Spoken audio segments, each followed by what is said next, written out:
Hi guys, and welcome back to Dream Daddy, a dad dating simulator. Last we left off, we had, I think, met all of the potential dads. We went on a date with, or not a date, but we went on a gym trip with our friend Craig, and we met our daughter's teacher, Hugo, and we also met a rather dramatic man in the goth shop. Well, we didn't meet him, we observed him. So yeah, let's continue. We just got home, or we're asleep, as Carl tends to be. He likes to sleep. So let's go.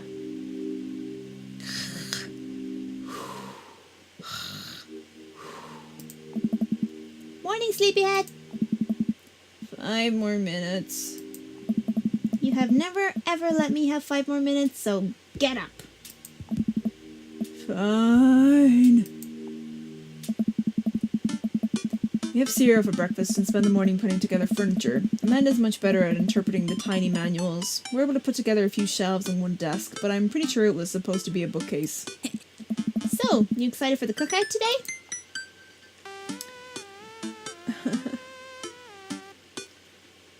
Excited to beef up my grilling skills. I'll see this as a learning opportunity. If I can snake some hot grill tips, I think we can consider it a success. Don't you want to meet some other people in the neighborhood? I'll probably end up standing uncomfortably in a corner with a plate of food and hope that nobody talks to me. Dad, you're a beautiful work in progress. We will get that butterfly to emerge from the cocoon. The social butterfly. Well, we better start getting ready. We definitely don't want to be late. Whoa! What? No, we have to be fashionably late. Who shows up to a cookout on time? You know what? We're going early, just because you said that. I head out the door and Amanda reluctantly follows. We walk across the street to Joseph's house with a store-bought veggie plate. I'm a terrible cook, if it doesn't involve a grill. Ooh. I guess we're not as early as we thought we were. Joseph's backyard is already packed with people and the smell of hot dogs wafts through the air. Small children run around, a sprinkler, and adults chat in small clusters. I set our veggie plate down on a table next to 2 other veggie plates. Huh. Hey, there's Joseph. I wave to get his attention. The moment he sees us, he jogs over, arms open wide. Welcome! I can't remember what voice I gave him. Oh no! I'm so glad you 2 are here. And you brought veggies! Oh. Let me introduce you to my family. Kids, come on over here. This is Chris, my eldest. Hey. Hi. Oh. This is Christian and Christy. They're twins. Hey. They stare creepily and say nothing. Oh. Then, of course, there's our youngest, Krish. Wait, where's Krish? Maybe Mary put him in his crib. Mary? Oh no. It's the woman from the bar the other night. What is she doing here? Oh. Oh, and how could I forget my lovely wife, Mary? Oh no, Joseph! Hey. Joseph pecks her on the cheek. She smiles. Mary, sweetheart, did you put Krish to bed? I'll have to look for him. What? You'll have to... Joseph takes a moment to regain his composure. Mary, this is our neighbor, Carl, and his daughter, Amanda. I shake your hand, but I have a glass of wine that I need to tend to. I love her. Nice to meet you, Mary, for the first time. Charmed. Well, I have to go over there now. Mary leaves. Oh god, this is so awkward. I wonder if Joseph knows. I wonder if Mary knows that Joseph knows. I wonder if Joseph knows that Mary knows that I know. It takes all of my energy not to run away from the barbecue and start fresh in a new city. My wife has a wonderful sense of humor, but please, you 2 enjoy the barbecue. All the guys are really excited to meet you. Wow, I think I've actually met everybody else. Oh. Great, I bet you're excited to know everyone better. Hope you both enjoy yourselves. Amanda and I mill around and try some of the food spread out on the table. I pick out some deviled eggs, Amanda grabs a small paper plate and immediately begins piling in with the baked goods. Oh, I don't want to have to make friends. Aww. Come on, Dad. Who are you going to party with when I go off to school? But but I don't wanna have to do the pleasantries. Dad. Ugh, they're gonna talk about weather. Oh. Go, do it, make a friend. But how could I possibly abandon my only child or social function? That's bad parenting. This plate of cookies is my new dad. Bye. Amanda shoves me into the center of the yard. Well, here goes nothing. I look around the party and I'm surprised to see some familiar faces. Isn't that the barista from the Coffee Spoon? Hello there, Matt. Didn't I meet that guy at the bar? Didn't that guy throw a frisbee at my head? Isn't that the guy who was throwing a fit in Dead Gotham Beyond? Isn't that Amanda's teacher? Hey, I know Greg. But wait a second. All these people live in our cul-de-sac? That can't be right. I better investigate.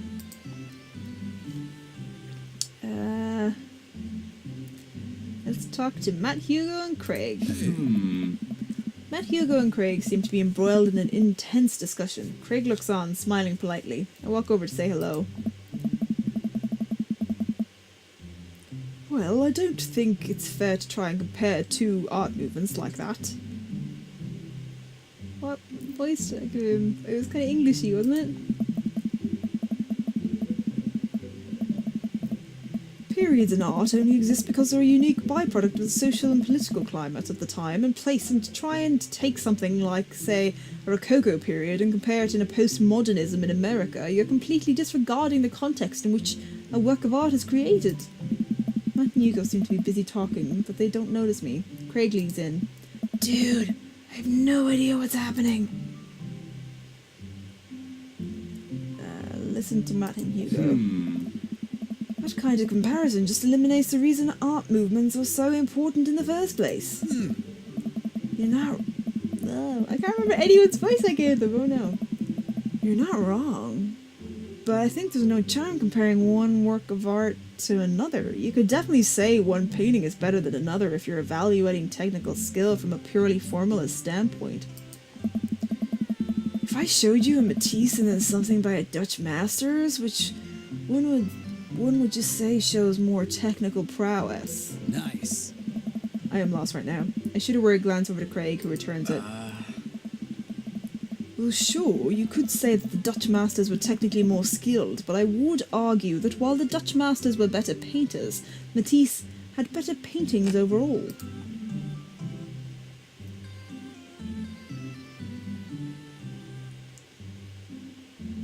Haha.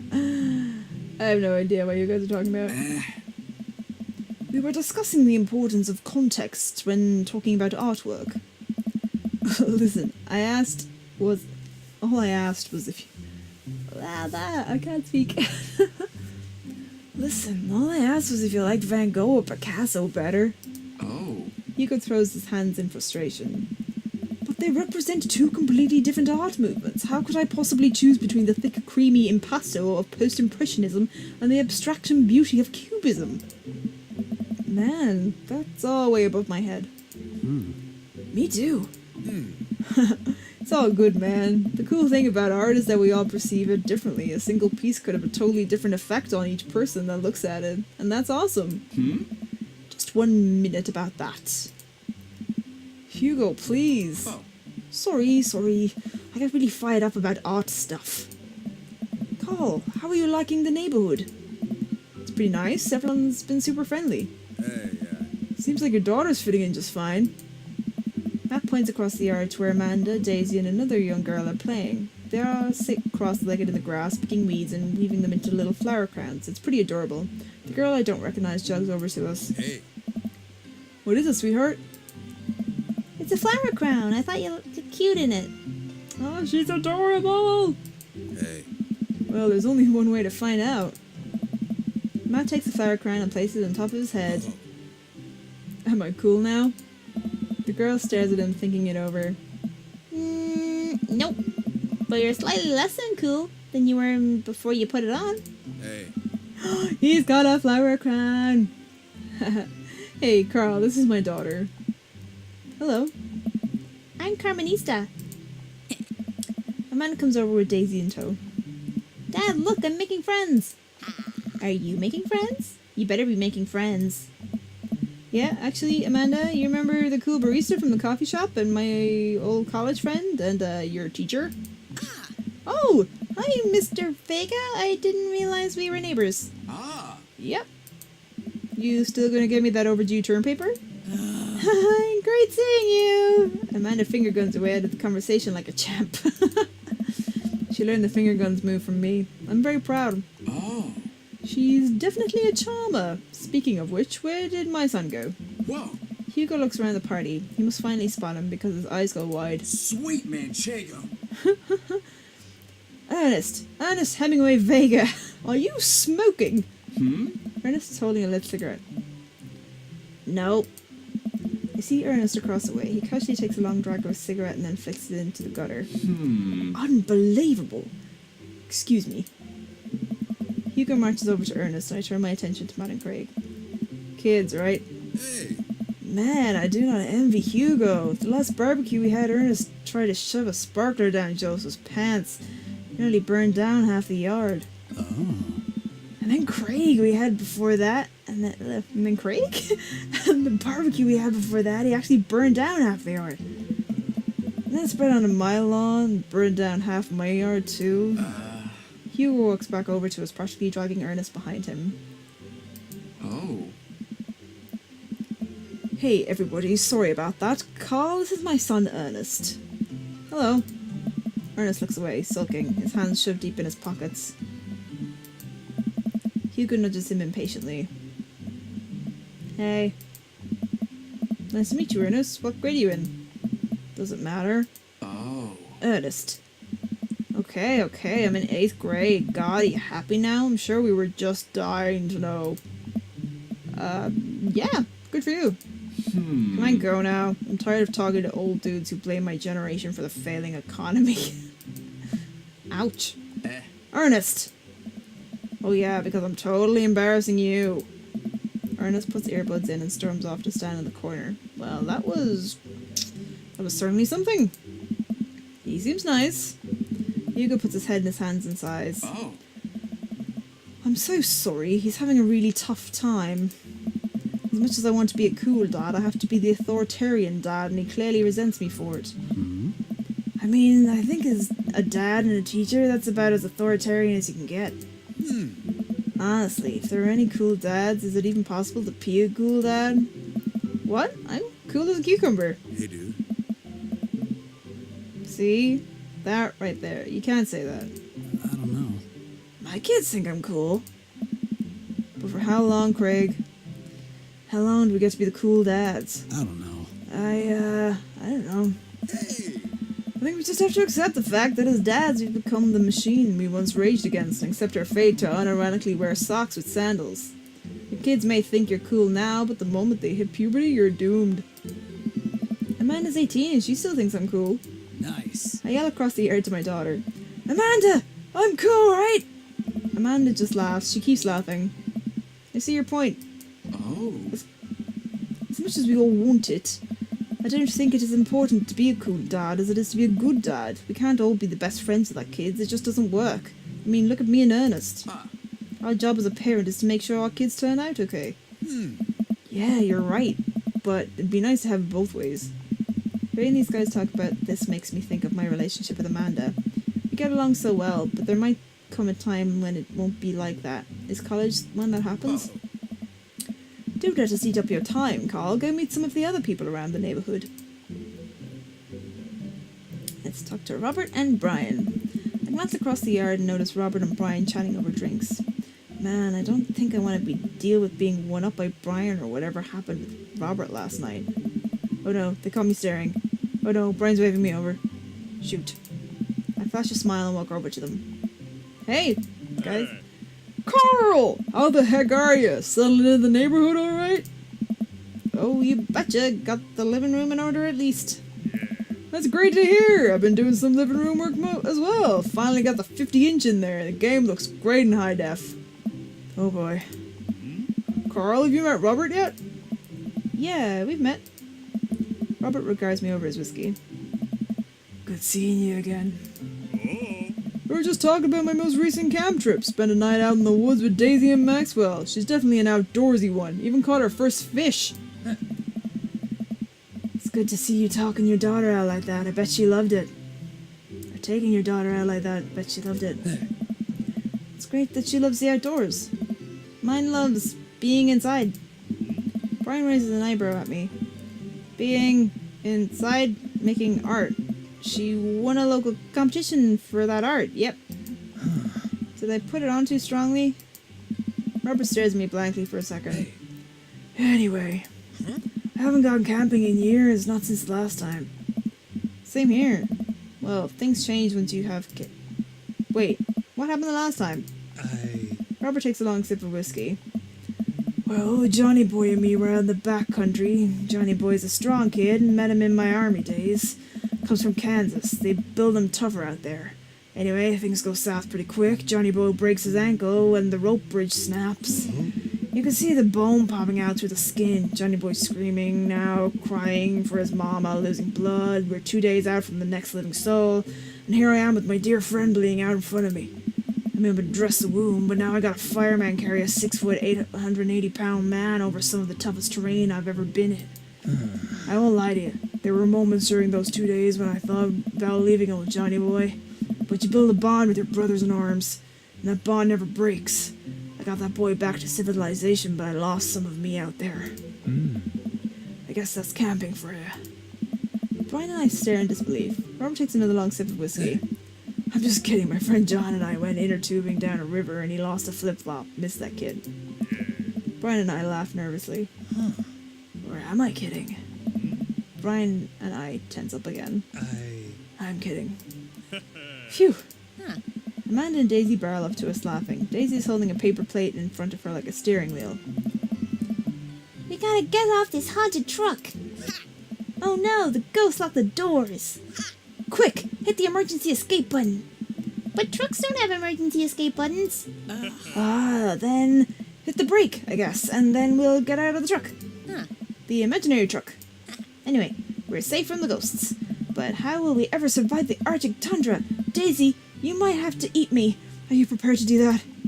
I'm prepared to do anything to survive. That's cold-blooded. I like it. Although I'm not sure I have materials required to properly cook you. You know, that reminds me of the last time I went skiing. Robert! Hey. Wait a second. Are you guys playing Long Haul Ice Road Paranormal Ghost Truckers? Yeah. Amanda and I love that show. It's the best, especially that episode where Callum hides Flint's keys and Flint retaliates by breaking an ancient cursed urn and sending the spirit after him. Yeah, it's such a quality reality television. I don't watch a whole lot of television, but I do enjoy that show. That and war documentaries. Alright, Daisy, I found a couple of bugs. They're gonna make a great meal, lots of protein. Gonna keep us from starving out here in the harsh, icy wasteland. But there's a whole table of food right over there. Daisy, it's a game. We're playing pretend. It's what kids do. Live a little. Amanda gives Daisy a handful of gummy worms from the snack table. They eat them with mock disgust. Let's go find kindling for a fire. Okay. But not an actual fire. Because we're playing pretend? Now you're getting it. Daisy and Amanda run off. What a cute couple of kids. Man, I never seen her get along with anyone so quickly. I guess Amanda just sort of has a way with kids. That's kind of amazing. Daisy doesn't really get along with kids her age. It's nice to see he's not trying to one-up me this time. Maybe we can have a regular friendship after all. Really? She just kind of keeps to herself. Her teachers say she spends every recess in the library. I think the other kids are intimidated by her intelligence. There it is. I wouldn't worry about it too much. Amanda says was shy at Daisy's age too. She used to have a habit of crawling under tables and crying every time we took her to a restaurant. She bit people too. Oh, kids, right? Gotta love them. You're required to by law. I hear that. Well, since they're getting along so well, maybe we should try put together a little play date for them. They do seem to get along really well, but the thought of... Oh, this isn't Tim talking. They do seem to get along really well, but the thought of continually hearing all of Brian's accomplishments is rough. Yeah, they'd be nice. Well, I don't want to take up too much of your time. Go meet some of the other fellas. Talk to Joseph and Damien. I spot Joseph chatting to the guy from Deck Off and Beyond by the grill. I wonder what they're talking about. I wonder over something. So I'm curious. Where are you going? Can you walk me through why you had your house painted black? Huh. Where do I even start? The house stays warmer in the winter. It provides an artistic contrast to the rest of the neighborhood, and it complements the crimson interior perfectly. Oh. It's definitely an interesting choice. Ah. Thank you. I'm very proud of my abode. Oh. Carl, I was just having a conversation with Damien here about his aesthetic design decisions. Damien regards me up and down with a warm but critical eye. How do you do? I didn't believe we have the pleasure. I think I saw you in Dead Gotham Beyond the other day. Damien's face turns bright red. I must apologize for my behavior on that day. You see, I take the goth lifestyle very seriously, and to be caught in the ruse by such a corporation as Dead Gotham Beyond was profoundly frustrating indeed. Huh. I hope you know that while my anger may have been justified, it was no such way for a gentleman to act. It's okay, man. Do tell me about yourself. Are you new to the area? Yes, my daughter and I just moved in the other day. She was the one I took to Dead Gotham Beyond. Oh. Very good taste on her part. Does she partake in the goth lifestyle? I think for a second. I look up to Amanda, who's hanging out with some of the older kids in the neighborhood. What? Hey, Amanda! Would you consider yourself goth? Amanda yells back. I wouldn't necessarily try to fall under any one specific label, but I guess if I had to choose, I would more describe myself as twee hipster with some normcore leanings. Bats are cool, though. Ah, pity. Are you enjoying the party so far? Oh, definitely. Thanks so much for putting this on. It's nice to be in a cul-de-sac where everyone is so friendly and welcoming. Yeah. Amanda walks up to the conversation. I also like The Lost Boys a lot. Really good movie. Does that count as goth? That it would, my dear. I didn't believe we've had the pleasure of meeting Damien Bloodmarch at your service. Damien finishes the sentence with a flourish and a bow, producing a single rose and offering it to Amanda. Amanda blushes and returns the gesture with a curtsy. My, do you know how to treat a lady? Whoa. Hello, Amanda.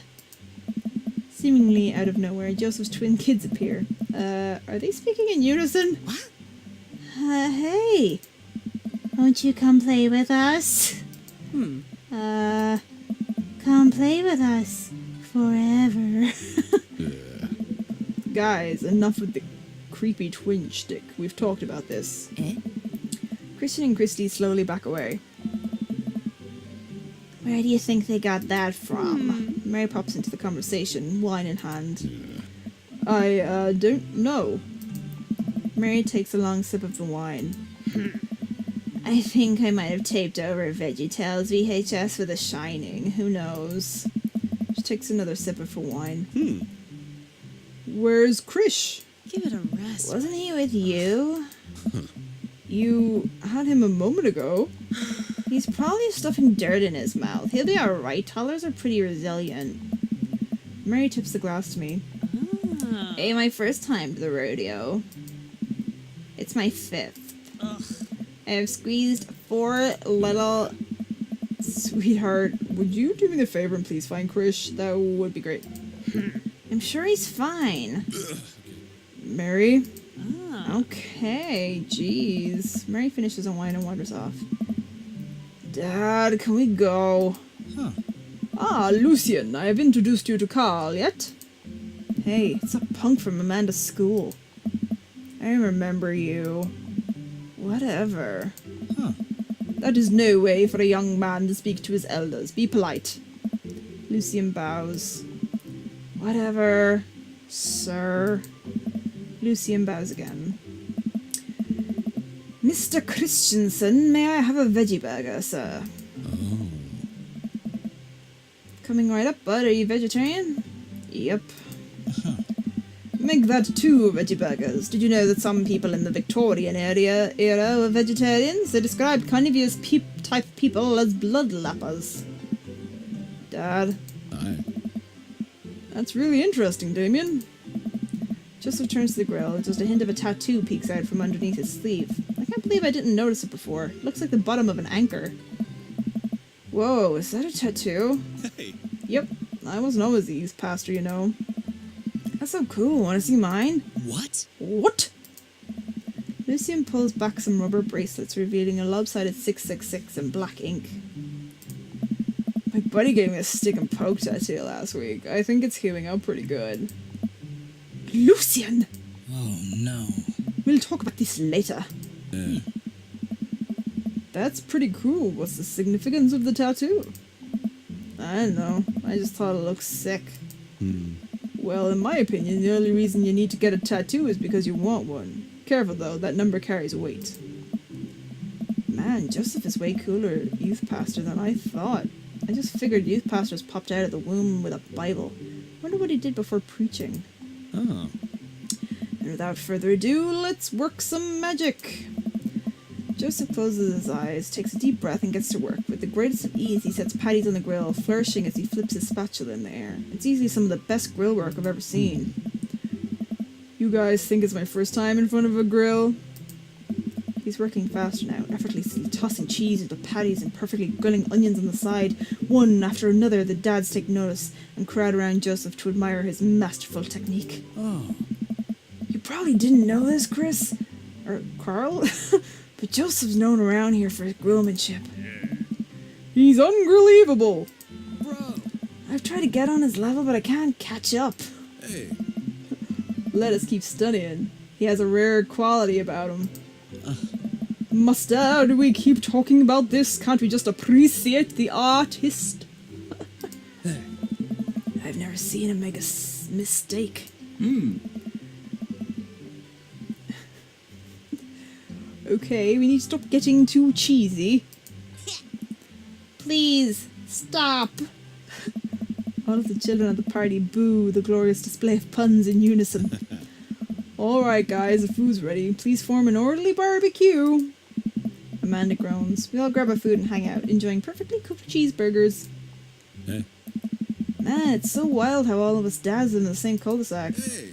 Kinda nice, isn't it? It feels like there's a real community here. Totally helps when you're just a single dad trying to raise a kid. Oh. We're happy to have you here, man. I think you're gonna like this neighborhood a lot. Plus, Amanda seems to be getting along with all of the kids. If she decides to get into the babysitting game, she'll really make a killing. Hey, you why don't you add us all in Dad Book? Dad Book. Dad Book? Oh. Yeah, it's a great social networking for dads to keep in touch with each other. We're all on it. If you ever need to reach out to anyone, that's the simplest way to do it. Sorry, I'm just an old-fashioned dad. Social media goes over my head sometimes. Don't worry, Pops. I'll help you figure it out.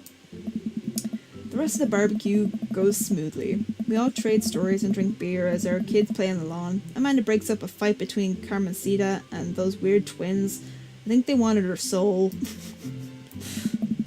Amanda and I walk back to our place as the sun sets over the neighborhood. Pretty fun party, don't you think? It felt like oh, I wish I could have been playing Paranormal Ice Road Truckers. You and Daisy seemed like you were having a way better time than I was. Because we were. Well, hey, at least you met some of the other cool dads. You should hit them up on Dad Book. Maybe I will, if I ever figure out how social media works. I have a good feeling about this place. Me too, Dad.